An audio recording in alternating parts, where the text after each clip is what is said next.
కాశ్మీర్‌కు సంబంధించి కేంద్రపాలిత ప్రాంతం చేసిన తర్వాత అక్కడ పర్యాటక రంగం ఊపందుకుందనేది ఒక చర్చ కూడా జరుగుతుంది. అసలు అభివృద్ధి జరగలేదని మీరు అంటున్నారు. నేనేమంటున్నా అంటే కాశ్మీర్ నేను వెళ్ళలేగా మీరు వెళ్ళొచ్చిండ్రు నేను అసలు వెళ్ళాను. నేనేమంటున్నా అంటే ప్రజల ఓట్లతో ఎన్నుకోబడ్డటువంటి ప్రభుత్వం ప్రజాప్రభుత్వం. ప్రజాప్రభుత్వాన్ని రద్దు చేసి అక్కడ రాష్ట్రపతి పాలనను పెట్టి అక్కడ ప్రజల హక్కుల్ని కాలరాయడం అనేది ప్రజాస్వామ్యం అవుతుందా? యూనియన్ టెరిటరీగా డిక్లేర్ చేసి ఆయన అంటున్నాడు 370ని రద్దు చేసినామని. 370 రద్దు అయిందా? ఇప్పుడు పార్లమెంట్ మీరు కాన్స్టిట్యూషన్ తీసి కొట్టి చూసుకోండి. 370 ఆర్టికల్ అనేది లేదా ఇప్పుడు కాన్స్టిట్యూషన్లో? రాజ్యాంగంలో 370 ఆర్టికల్ తీసేయబడ్డదా? ఆర్టికల్ 370 కాన్స్టిట్యూషన్లో అట్నే ఉన్నది. దాంట్లో ఏ అండ్ బి 2 క్లాజులు ఉన్నాయి. బి క్లాజు ప్రకారం ఏంటంటే ఎవరన్నా ఆ రోజు కాశ్మీర్ను కావచ్చు, నార్త్ ఈస్ట్లో ఉన్నటువంటి రాష్ట్రాలను కావచ్చు, దేశంలో ఉన్నటువంటి గిరిజనులు అధీనంలో గిరిజనులు నివసిస్తున్నటువంటి ప్రాంతాలు కావచ్చు, వీటికి ప్రత్యేకమైనటువంటి రక్షణలు భారత రాజ్యాంగం ఇచ్చింది. ఇప్పుడు ఈశాన్య భారతదేశంలో ఉన్నటువంటి అస్సాం నుంచి మొదలు పెడితే మీరు మణిపూర్, మిజోరాం, త్రిపుర, నాగాలాండ్ అన్ని రాష్ట్రాలకు ప్రత్యేక ప్రతిపత్తి ఇవ్వబడ్డది కదా. ఈ అన్ని హిమాచల్ ప్రదేశ్ నుంచి. ఇప్పుడు నేను అంటున్నా హిమాచల్ ప్రదేశ్లో పోయి నువ్వు భూమి కొనొచ్చా? కొనడానికి వీల్లేదు. అక్కడ దాకా ఎందుకు 5th షెడ్యూల్ ఏరియాలో ఉన్నటువంటి భద్రాచలంలో పోయి కోటిరెడ్డి భూమి కొనొచ్చా? కొనడానికి లేదు. మరి ఎందుకు కొనడానికి వీల్లేదు? ఇది కూడా అడ్డమే కదా మరి ఈ లెక్కన. అంటే అది కూడా తీసేస్తారా రేపు? ఇప్పుడు కాశ్మీర్లో ఎందుకు ఆర్టికల్ 370 తీసేసారని మీ అభిప్రాయం? నేనేమంటున్నానంటే బీజేపీ పార్టీ అది ఒక రాజకీయ అస్త్రంగా పెట్టుకున్నది. ఇప్పుడు ఆ రోజు ఉన్నటువంటి చారిత్రక నేపథ్యంలో భారతదేశం ఏర్పడుతున్నప్పుడు, పాకిస్తాన్ ఏర్పడుతున్నప్పుడు ఇక్కడ స్వతంత్ర రాజ్యాలుగా ఉన్నటువంటి రాజ్యాలు అటు పాకిస్తాన్లో కానీ ఇటు భారతదేశంలో కానీ విలీనం కావాలని చెప్పి బ్రిటిషర్స్ వాళ్ళు పోతూ క్లాజ్ పెట్టేసి చెప్పేసిపోయినటువంటి పరిస్థితి. 675 సంస్థానాలు. ఈ 675 సంస్థానాల్లో దాదాపు మెజారిటీ సంస్థానాలు ఇండియా ప్రాంతంలో ఉన్నాయి. అందులో హైదరాబాద్ సంస్థానం ఉంది, జూనాగఢ్ సంస్థానం ఉంది, జమ్మూ కాశ్మీర్ సంస్థానం ఉంది. వాళ్ళకి ఏంటంటే ఎటన్నా వాళ్ళు ఏ దేశానన్నా సెలెక్ట్ చేసుకునే ఆప్షన్ ఇవ్వబడ్డది. ఈ ప్రాంతంలో నివసిస్తున్నటువంటి అన్ని రాజులను కలిసి నెహ్రూ ఆ రోజు అందరితో మాట్లాడి వాళ్ళందరినీ కూడా భారతదేశంలో కలిపే ప్రయత్నం చేశారు. ఆ రోజు ఉన్నటువంటి సర్దార్ వల్లభాయ్ పటేల్ కావచ్చు, నెహ్రూ కావచ్చు, ఆ రోజు ఉన్నటువంటి పెద్దలు సీనియర్ నాయకులు ఎవరైతున్నారో వాళ్ళందరూ తీసుకున్నారు. వాళ్ళతోని కానటువంటి వాళ్ళు ఉంటే మహాత్మా గాంధీ గారి దగ్గర కూడా తీసుకెళ్ళి మాట్లాడి కల్పించేటటువంటి ప్రయత్నం చేశారు. వాళ్ళ కల్పించిన దాంట్లో కలవకుండా కొంత టస్సారం చేసినటువంటి రాజ్యాలు 3: హైదరాబాదు, జూనాగఢ్ అండ్ కాశ్మీర్. హైదరాబాద్ 45లో కలవాల్సిన పరిస్థితి వచ్చింది. మనకు తెలుసు అది ఎట్లా వచ్చింది అనేది, ఆ చరిత్ర జోలికి పోదలుచుకోలేదు. కాశ్మీరు ఇండిపెండెంట్గా ఉంటే ఇప్పుడు ఆక్యుపైడ్ కాశ్మీర్ అంటున్నాం మనం. అట్నుంచి రాజా హరి సింగ్ కాశ్మీర్కి రాజు, అట్నుంచి పాకిస్తాన్ దోషంగా ఏర్పడంగానే కాశ్మీర్ మీద దాడి చేసి ఆక్యుపై చేసే ప్రయత్నం చేయగానే ఇమీడియట్గా ఇండియాకు సాయం అడిగింది. ఇండియా ఆర్మీ ఫోర్సెస్ పోయి కాశ్మీర్ను కాపాడి ఆపినటువంటి పరిస్థితి. అప్పుడు ఇండియాతో ఒప్పందం చేసుకొని ఇండియాలో భాగంగా అది మర్జ్ అయినటువంటి క్రమంలో వాళ్ళకు కొన్ని ప్రత్యేకమైనటువంటి అధికారాలు ఇవ్వబడ్డాయి. ఆ తర్వాత ఇందిరాగాంధీ గారు రెండోసారి ప్రధానమంత్రి అయిన తర్వాత అయినటువంటి క్రమంలో ఆ అధికారాలను కూడా తీసేసినటువంటి పరిస్థితి ఉంది. చాలా అధికారాలను తీసేసిన పరిస్థితి ఉంది. అక్కడ ఏముంది? ఇప్పుడు హిమాచల్ ప్రదేశ్లో, నార్త్ ఈస్ట్ స్టేట్లో ఎట్లయితే మనం బయట వాళ్ళు కొన్ని రక్షణలు ఇచ్చినాము, మనం 5th షెడ్యూల్ ఏరియాలో ట్రైబల్కి ఇచ్చినటువంటి రక్షణలు ఏదైతే ముఖ్యంగా భూమికి సంబంధించిన అయితే వాళ్ళు కొంటే అక్కడ అన్యాక్రాంతం అవుతుంది, మా రక్షణ పోతుంది, మా మీద దాడులు జరుగుతాయనే భయం స్థానిక ప్రజలకు ఉంది. వాళ్ళు హిందువులా, ముస్లింలా, క్రిస్టియన్సా కాదు, ఆ రాష్ట్రంలో నివసించేటటువంటి ప్రజలు. మనం ఆంధ్ర వద్దు తెలంగాణ ఎందుకు కావాలని ఎందుకు కొట్లాడుకున్నాం? ఆంధ్రలో పెత్తనం వద్దని చెప్పి తెలంగాణ ప్రజలు కొట్లాడుకొని ప్రత్యేక రాష్ట్రాన్ని ఏర్పాటు చేసుకున్నటువంటి పరిస్థితి ఉంది. అదే పద్ధతిలో కాశ్మీర్ ప్రజలు కూడా మాకు కొన్ని అధికారాలు కావాలని అడిగిండ్రు. బయటోడు భూమి కొనొద్దని క్లాజ్ పెట్టుకున్నారు. నేను ఇప్పుడు ఏం చేసిండ్రు? బయటోడు భూమి కొనొచ్చు అనేటటువంటి క్లాజ్ ఉంది తీసేసారు.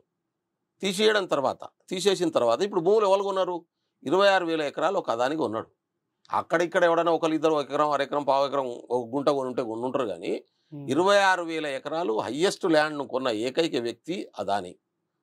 ఏది 370B తీసేయడం వల్ల. అదాని కోసమే మోడీ 370B తీసేసి అంతే కదా. మరి ఇప్పుడు అది ప్రాక్టికల్గా అట్టం కనబడుతుంది కదా. అదాని కోసం అంటే కదా భూములు అదానికి ఉన్నాడు, ఇంకెవరు కొనలే. కాశ్మీర్ ప్రజలకు వచ్చిందే ఉన్నది, భారత ప్రజలకు వచ్చిందే ఉన్నది. పోనీ 370 తీసేసి కాశ్మీర్ను బాగు చేసినా అని మోడీ చెప్తున్నారు కదా, బీజేపీ పార్టీ చెప్తున్నది కదా. ఎందుకు కాశ్మీర్లో పోటీ చేయట్లేదు? పార్లమెంట్ ఎన్నికల్లో 6 సీట్లు ఉన్నాయి జమ్మూ కాశ్మీర్ మొత్తంలో. జమ్మూ కాశ్మీర్లో కానీ లడాక్ కలిపి 6 సీట్లలో లాస్ట్ టైం వాళ్ళు సిట్టింగ్ సీటు లడాక్. ఇవాళ కాశ్మీర్లో ఎందుకు పోటీ చేయట్లేదు? పోటీ నుంచి ఎందుకు వైదొలిగింది? నామినేషన్ ఎందుకు వేయలేదు? నార్త్ ఈస్ట్లో మణిపూర్లో ఎందుకు నామినేషన్స్ వేయలేదు? ఎందుకు దూరం జరిగింది ఎన్నికలకు? అంటే వాళ్ళు తప్పు చేస్తారు, దేశంలో విధ్వంసం రెచ్చగొడతారు, ప్రజలు తరిమి కొడతారు అనే భయం పట్టుకున్నప్పుడు కనీసం నామినేషన్ కూడా పారిపోతారు. కాబట్టి ఇటువంటి బీజేపీకి ఓట్లేసే పరిస్థితి వాళ్ళు లేదు. ఇవాళ కశ్మీర్ నుంచి మొదలు పెడితే తమిళనాడు వరకు ఇండియా కూటమి గెలవబోతున్నది. కశ్మీర్ ప్రాంతంలో ఇండియా కూటమి గెలవబోతున్నది, పంజాబ్లో ఇండియా కూటమి గెలవబోతున్నది, హర్యానాలో ఇండియా కూటమి గెలవబోతున్నది, మధ్యప్రదేశ్లో గెలవబోతున్నది. ఇండియా వాళ్ళు పోటీ చేయలేదా? చేయలేదు. కశ్మీర్లో ఎన్డీఏ పోటీ చేయలేదు కాబట్టి పారిపోయారు అంటున్నాను. ఎలక్షన్ రంగం నుంచే పారిపోయారు. ఎవరు పారిపోతారు? కానీ కశ్మీర్ గురించి దేశం అంతా మాట్లాడతారు, కశ్మీర్లో పోయి మాట్లాడరు. ఎందుకు ప్రధానమంత్రి శ్రీనగర్ పోయి మీటింగ్ పెట్టాడు? ఎందుకు పెట్టట్లేదని మీరు అంటారు? అంటే ఆడ ప్రజలు వ్యతిరేకిస్తున్నారు, ద్వేషిస్తున్నారు. ప్రజలు దగ్గరికి రానిచ్చే పరిస్థితి లేదు, సామాన్యుడు దగ్గరికి రానిచ్చే పరిస్థితి లేదు, నామినేషన్ వేస్తే ఒక్క ఓటు వేసే పరిస్థితి లేదు. కశ్మీర్ ప్రజలు ఇవాళ బీజేపీని బైకాట్ చేసినటువంటి స్థితి ఉంది కాబట్టి నామినేషన్ వేయలేదు. ఆ భయంతోనే నామినేషన్ వేయలేదు. లేకుంటే ఆ ప్రజల కోసం మేలు చేసినప్పుడు ఆ ప్రజలకు పోయి ఇలా గెలవాలి కదా, ఆ ప్రజలు ఓట్లేసి గెలిపించుకొని గుండెలకు కత్తుకోవాలి కదా, ఎందుకు కత్తుకోవట్లేదు నేను? కాబట్టి కశ్మీర్ ప్రజలకు అర్థమైపోయింది, హిమాచల్ ప్రజలకు అర్థమైపోయింది, పంజాబ్ ప్రజలకు అర్థమైపోయింది, ఈవెన్ గుజరాత్లో కూడా ఇలా బీజేపీ కూలిపోతున్నటువంటి పరిస్థితి ఉన్నది. మొన్నటి లాస్ట్ టైం 26 గెలిచింది, ఈసారి 18 కూడా గెలిచే పరిస్థితి లేదు, 15-16 అంటున్నారు. చూద్దాం 4వ తారీఖు నాడు ఏమొస్తుందో. లాస్ట్ టైం రాజస్థాన్లో గెలిచారు 25 సీట్లు, ఈసారి 10 దాటే పరిస్థితి లేదు. మధ్యప్రదేశ్లో లాస్ట్ టైం 28 గెలిచారు 29కి, ఈసారి 10-15 దాటే పరిస్థితి లేదు. 64 గెలిచినటువంటి ఉత్తరప్రదేశే సగం ఎగిరిపోతుంది, ఢిల్లీలో ఒక్కటి గెలిచే పరిస్థితి లేదు. కాబట్టి దేశవ్యాప్తంగా బీజేపీ మీద పెట్టినటువంటి ఎన్నికల్లోనే బీజేపీ రాజస్థాన్లో గెలిచింది, ఛత్తీస్గఢ్లో గెలిచింది, మధ్యప్రదేశ్లో గెలిచింది, అంతలో గెలవదన్నమాట. గెలిచింది కమ్యూనిటీలు ఆడ పంచాయతీ సిస్టమ్ ఉంటుంది, మీకు తెలుసో తెలియదు. పంచాయతీలు పెట్టి లక్షల మంది తీర్మానాలు చేస్తారు బీజేపీని రానియొద్దని చెప్పి ఊర్లకు. నేను కాదు, ఏ రాష్ట్రంలో? ఉత్తరప్రదేశ్లో చేసినటువంటి పరిస్థితి ఉంది, హర్యానాలో చేసినటువంటి పరిస్థితి ఉంది, కమ్యూనిటీలే రాజస్థాన్లో చేసినటువంటి పరిస్థితి ఉంది, మధ్యప్రదేశ్లో చేసినటువంటి పరిస్థితి ఉంది. చాలా గ్రామాలు మనం తెలంగాణ ఉద్యమంలో ఇక్కడ మా ఊర్లో తెలంగాణకే ఓటేస్తామని చెప్పి టీఆర్ఎస్ తీర్మానం చేసిన సందర్భాలు చూసినాం మనం. అదే పద్ధతిలో బీజేపీకి ఓటు వేయొద్దని చెప్పి కమ్యూనిటీలే తీర్మానాలు చేస్తున్నటువంటి పరిస్థితి ఉంది. అందుకనే కదా ఇవాళ మోడీ గారు కాంగ్రెస్ను తిట్టడం, 10 సంవత్సరాలు అధికారంలో ఉన్న తర్వాత కూడా 10 సంవత్సరాల్లో ఏం చేసినా ఒక్క మాట చెప్పకుండా కాంగ్రెస్ వస్తే ఈ నష్టం జరుగుతుంది, ఆ నష్టం జరుగుతుంది అని చెప్తా ఉన్నాడు. అంటే కేంద్రంలో కాంగ్రెస్ వస్తుంది అనేటటువంటి విషయం మోడీ గారే స్వయాన చెప్తా ఉన్నారు. మీ కాంగ్రెస్ పార్టీ గెలుస్తుందని మోడీ చెప్తుంది పరోక్షంగా అంతే కదా. కాంగ్రెస్ వస్తే ఈ నష్టం జరుగుతుంది, ఆ నష్టం జరుగుతుంది, మీ పుస్తకాలు గుంజుకుంటారు, మీ ఆస్తులు రాయించుకుంటారు, వాళ్ళకి వచ్చేస్తారు, వీళ్ళకి వచ్చేస్తారు అని మాట్లాడుతున్నాడు. అంటే 10 సంవత్సరాల అధికారంలో ప్రధానమంత్రి చేసినటువంటి ఒక దేశ ప్రధాని మాట్లాడుతున్నాడు అంటే కాంగ్రెస్ వస్తుందనేటటువంటి విషయం చాలా స్పష్టంగా చెప్తున్నాడు. ఎస్, మేము వస్తాం, ప్రజలకు ఇచ్చిన మాట నిలబెట్టుకుంటాం, ఈ దేశ ఆర్థిక వ్యవస్థను సెట్ చేస్తాం, 30 లక్షల ఉద్యోగాలు మీకు 1 ఇయర్లో భర్తీ చేస్తామని చెప్పినాం, ప్రతి మహిళకు సంవత్సరానికి ₹1,00,000 ఇస్తామని చెప్పినాం, ప్రతి గ్రాడ్యుయేట్కు మొదటి జాబ్ గ్యారంటీ న్యాయ్ అనే ఒక స్కీమ్ కింద ప్రతి ఒక్కడు గ్రాడ్యుయేట్ చేసిన ప్రతి ఒక్కడికి కూడా 1 ఇయర్ ట్రైనింగ్ ₹1,00,000తో ఇవ్వాలని అనుకుంటున్నాం మేము. దీని ద్వారా దేశంలో ఏం ట్రైనింగ్ ఇస్తారు గ్రాడ్యుయేట్ అందరికీ? వాళ్ళు ఏ రంగంలో వాళ్ళ ఎక్స్పర్టైజ్ కావాలనుకుంటే ఆ ట్రైనింగ్ ఇస్తారు.